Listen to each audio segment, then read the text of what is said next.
Hey everyone, Golden Ninja 3000 here again. I'm back today with a video that I've been wanting to make since August of 2021. This is every single LEGO Ninjago Legacy set produced last year. I meant to make this video in 2021, but I never got around to it. I didn't even build the Ninjago City Gardens. I started them in August, didn't finish them till October. So yeah, it's been a bit of a wild ride, but Legacy had a ton of sets this year, more sets than it's had, in 2020 or 2019. And I really want to talk about it because I think that this year was a major mixed bag for me. So we might as well start out the video by talking about the most significant thing to come from Legacy 2021, in my opinion, which were these Golden Ninja minifigures. Now, it was the 10th anniversary of Ninjago last year. It's crazy that the series is 10 years old. You guys know I did Golden Hour. I was really happy to be part of, the 10th anniversary celebration as a fan. It was just like a dream come true. But I am not the happiest with these minifigures, quite honestly. I love golden minifigures in general. I love golden Lego pieces. I love like the Golden Ninja figures that we've gotten in the past. Like we got Golden Kai and then a couple of Golden Lloyds, obviously. So when I heard that LEGO was going to be making golden minifigures for all of the ninja, I was really hoping that they would all be matching in their designs that we saw like at the end of Rebooted when they were fighting the digital Overlord, plus like a new design for Nia, who wasn't actually a ninja at that time. Instead, LEGO has gone back to previous seasons, so they've made a ninja golden from a previous season, like basically like one season's design. And I do not like that, because I don't need them to be matching. I think it would have been okay if they did like a different season design, but they only did recent seasons. Like that annoys me so much. Like we have Forbidden Spinjitzu Zane, we have like Prime Empire J, we've got Seabound Nia, we've got the Island Lloyd, we've got what is this, Master of the Mountain Cole. And I honestly even forget where Kai is from. I don't know if that's the Legacy. That's not the Legacy outfit. So yeah, like I can't even remember what season that's from for Kai. But this really, really irritates me because it's the 10th anniversary of Ninjago. Like we should be celebrating the past of the franchise, and yet all of these Golden Ninja minifigures are from either extremely recent things or things that hadn't even happened yet. Like, we got the golden version of Island Lloyd 2 months before we even got the regular version.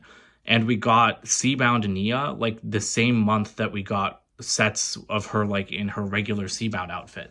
And I love the Nia minifigure, by the way. This is my favorite Golden Ninja figure. I absolutely adore it. But that does annoy me because I wanted to celebrate, like, the past of the franchise. So I would have loved to see remade Ninja like in their season 1 outfits, like the pilot episodes, and then like season 1 Rise of the Snake outfits, and then like Rebooted and Tournament of Elements and stuff like that, because that's like the past of Ninjago. That's what we're celebrating, is like the first 10 years and where it all started. And so that's why I don't like these minifigures, because I think that they made the wrong decision in like celebrating things that literally just happened. That being said, they are very well-made minifigures. That's definitely just a personal choice. I know that's an opinion that probably a lot of people don't agree with. And I mean, all of the golden figures are awesome. I just wish that they were all either older or that they were all in the same style. And Golden Sensei Wu is also incredible. I really like that they actually gave him a gold face, because all the other ninja just have regular yellow faces. Starting with the smallest sets, these were like the little battle pack sets. I forgot what they were even called. That came out in January. I did not do individual reviews on these, but I really, really like these sets. $10 sets with little builds and 2 minifigures with like a whole host of like awesome new action effect blades. These sets are just great. I really hope that we see more of these in 2022, although I doubt it because it's already January and we don't have anything like this. But these are just great ways to get villains from each season. I really like, kind of like the classic assortment of villains, although we don't have a Tournament of Elements one. That's okay, because I far prefer the ghosts anyway. And then the ninja minifigures were exclusive here. They're really cool, and, like, I don't really have anything else to say. These sets were just a slam dunk for me. Spinners are great and everything, but I am kind of tired of them, so I much prefer gimmicky small sets like this over spinners. Then moving to the biggest set released last year, the Ninjago City Gardens were a work of art. I really, really like this set. It was an amazing build experience, as I'm sure you guys can tell just by looking at it. However, I don't know, like for me, it's just missing a little something that the old Lego Ninjago City sets had. I mean, I didn't do an individual review for like most of these sets. I only did reviews for the two summer ones, and I apologize for that, but reviews are just so, like, they're so time consuming to do, so I'm gonna start moving away from them a little bit. But the gardens, I don't know. So I love how colorful it is. Like I love the purple, I love the green, I love the yellowish orange, and of course like the giant teal radio tower. But it just doesn't mesh as well with Ninjago City, I think, like the original one. And part of the reason for that is like Lego design has come a long way in just 4 years. So even though the original Ninjago City came out in 2017, it does look shockingly like plain and basic next to this one, which is just a feeling I don't like having about it because it's so incredible. So I mean, so this one does like blow it out of the water in several respects, which again for me is like a problem because of nostalgia and everything. But it's just little inconsistencies that bother me. Like for example, the lanterns on like the street level is like they're blue on this set, but they're trans neon orange on both of the old sets. So that just looks weird. Like why not just have these be trans neon orange too? Then of course, because this is in the Legacy theme and the other ones were in the Ninjago movie theme, the ninja are different. That doesn't really bother me that much, but the lantern thing does. And then the other thing that bothers me is like the edge of the set. Like there's a balcony on that apartment and a sidewalk thing by Clutch Powers. And both of those need to be removed if you want to connect it directly to the Ninjago City docks. And I don't like that. Like those sets already exist. This was designed to connect to them. I shouldn't have to remove parts of this set to connect it to an existing one, because then like I don't know what to do with those parts that are just lying around and I don't want to lose them or dismantle them. So little things like that frustrated me about this, because on its own I think this is easily the best of the three sets. But like when put against the other ones, it falls apart a little bit. And part of that is the interior space as well. You'll notice there's a lot of weird angles on this, especially like down in the old world section. And the weird angles are interesting, but I don't like them because it severely shrinks the amount of interior space in like all of the shops and everything. So the shops are still crammed with detail, but you can't like put figures in them easily. And so like while I was building the set, that was my biggest complaint, was the interiors. And I mean, again, the tree going through the middle looks very nice, but I would have much rather had more shops there than a giant tree. So I don't know. It's just like, it's all personal taste, obviously. You never really see the interiors on this thing. You're always looking at it from the outside. But yeah, this set was just slightly disappointing to me because of the interiors. But that's enough time on the gardens. Let's move on now. So I guess we should actually go season by season when talking about these sets. So we're going to start with the Fire Dragon. And sorry for the mess in the background. Don't look at it, please. The Fire Dragon, I hate this set. I think that this is a terrible set and one of the worst Ninjago dragons that LEGO has ever made, easily. The shaping on the body is really nice. I love the new head pieces. The cloth wings are interesting. I don't hate them because I like how they fold in, and I far prefer cloth to vinyl for LEGO Dragon wings, but I really miss just brick-built wings. But I think that this is like a good compromise. I just don't like the design. This thing is meant to stand on two legs, which is fine. Like, I think all Ninjago dragons are two-legged, but it can't stand on two legs. Either it has to be standing up all the time, or it has to be hunched over like this, resting on its, like, arm wings. So I really hate that. It's so top-heavy. It's so hard to pose this thing. Like, you can never get it to just stand, and that really, really annoys me. I was only keeping it built to do this video, and now I'm definitely dismantling it. I might even sell it because the only thing I like about it are like the shaping on the chest and the head pieces. So yeah. And then I guess we might as well move on to the Ultrasonic Raider, because that's from Rise of the Snakes. I also don't like that set. I did individual reviews for these ones, so you guys can check those out. But I hate the new Ultrasonic Raider. It's not the Ultrasonic Raider at all. I understand that Legacy isn't about remaking, it's also about like doing things differently and improving sets, but this Ultrasonic Raider is the same size as the original, but it's so much worse in every single way. Like, I know it's kind of hard to see because it's all the way tucked back there out of the way because I hate it, but it doesn't work. That's not the Ultrasonic Raider. This is like a bad version of the Ultra Stealth Raider mixed with the Ultrasonic Raider, and LEGO should have just called it the Ultra Stealth Raider and remade like Sensei Young and stuff like that if they were gonna make a set like this because it's not the Ultrasonic Raider. Like the whole vehicle split thing and the whole like having tread bikes and a flyer and everything, like that's all from like the second version of the vehicle, not the original. The original had the flyer, but it didn't look anything like that. So yeah, I really hate that set, and I was excited for it when I first heard about it, so it was like a huge letdown to me. Moving on to Rebooted, the X1 Ninja Charger is a rebooted set that I always wanted, but I never got, and I really am sad about it because now it costs like $100 or $150 new, and I still want the original because I still kind of like the aesthetics of the original better. But this set is really, really awesome. I like this one a lot better than I thought I would. I love this function to lift this up. Because the old set was very like Technic-y up in front, which I thought was interesting.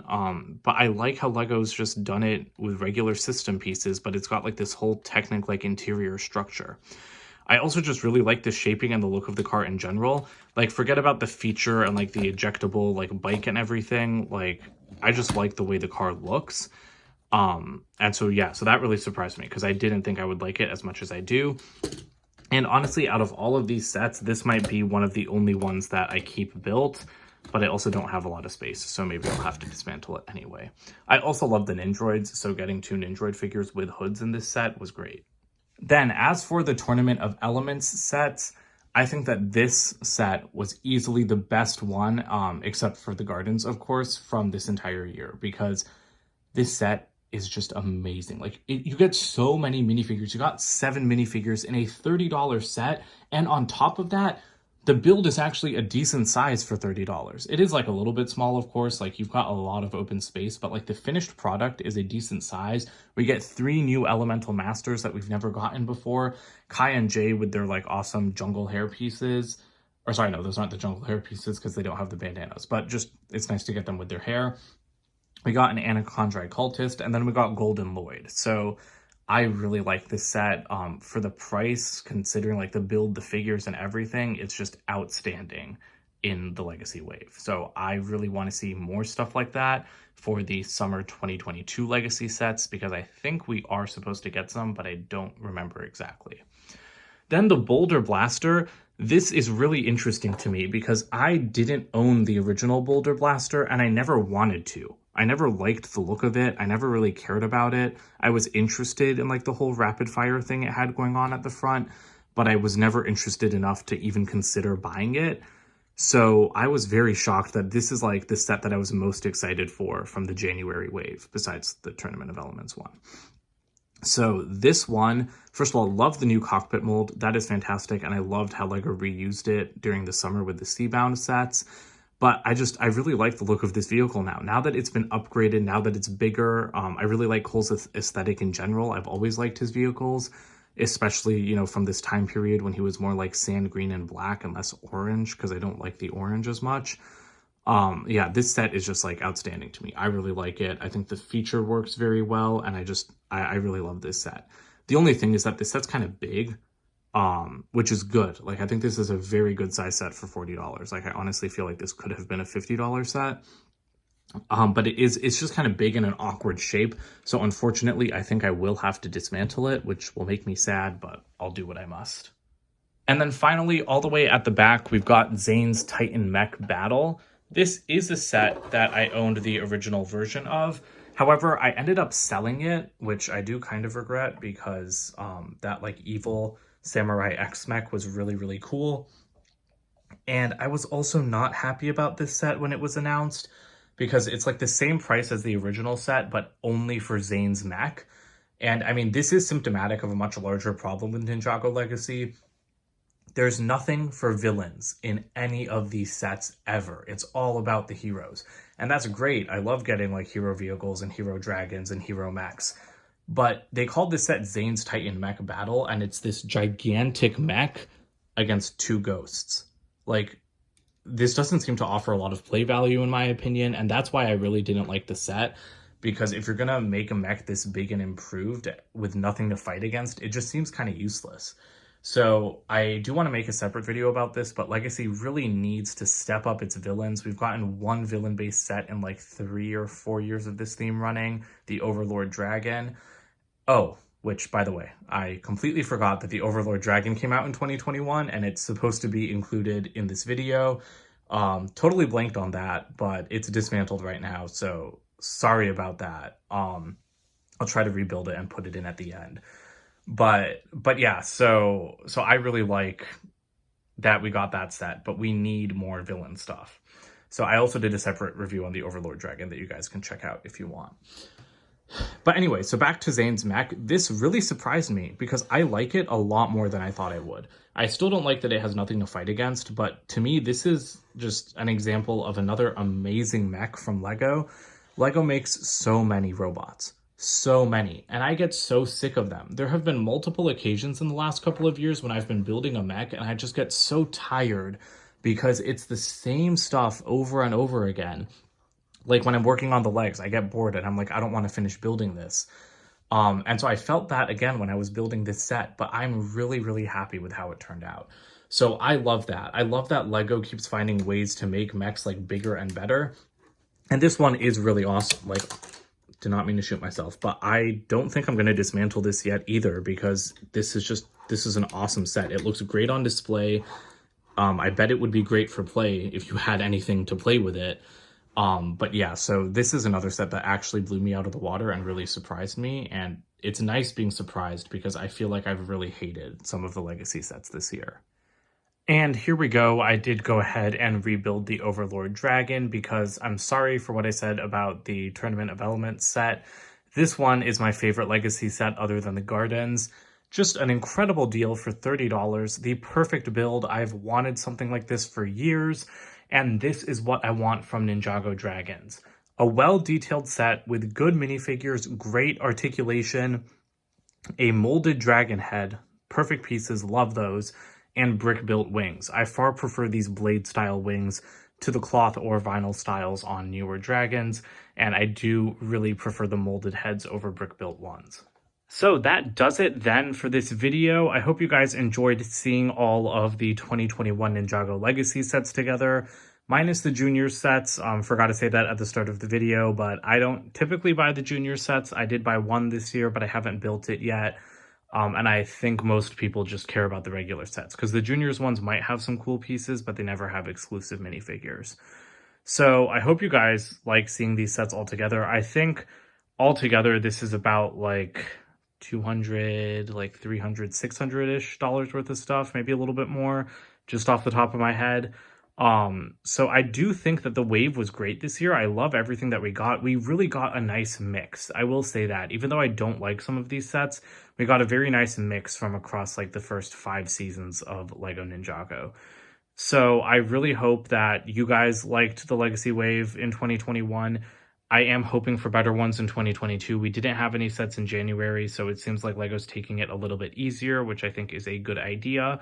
But yeah, I don't want to see crap like the Ultrasonic Raider or the Fire Dragon anymore. Those sets were both massively disappointing to me, and I want to see more stuff like Zane's Titan Mech and the Boulder Blaster, which both massively improve on the original sets in terms of aesthetics and playability, in my opinion. And of course, original stuff like the Overlord Dragon would be great as well. And again, more stuff for the villains.